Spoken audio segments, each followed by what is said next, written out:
Share trading करत असाल तर आजचा व्हिडिओ तुमच्यासाठी आहे. थोडासा वेळ काढून बघून घ्या. काही वर्षांपूर्वी सेबीने डीमॅट अकाउंटला नॉमिनी लावणं कंपल्सरी केलं.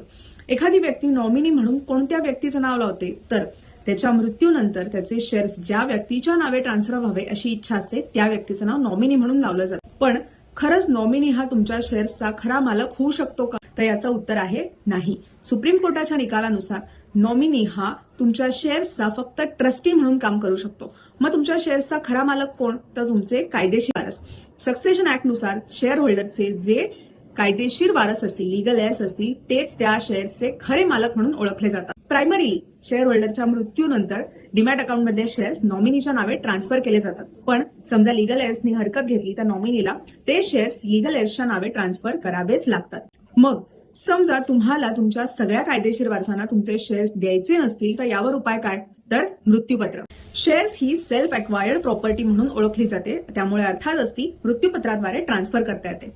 जर तुम्हाला तुमचे शेअर्स तुमच्या मृत्यूनंतर तुमच्या सगळ्या लिगल हेअर्सच्या नावे ट्रान्सफर करायचे नसतील तर तुम्ही मृत्यूपत्राद्वारे तुम्हाला हवे ते शेअर्स हव्या त्या व्यक्तीच्या नावे ट्रान्सफर करू शकता. त्यामुळे फक्त नॉमिनी लावून तुमचं काम झालं असं तुम्हाला वाटत असेल तर ते चुकीचं आहे. व्हिडिओ आवडला असेल तर लाईक करा, शेअर करा आणि माझ्या पेजला फॉलो करायला विसरू नका.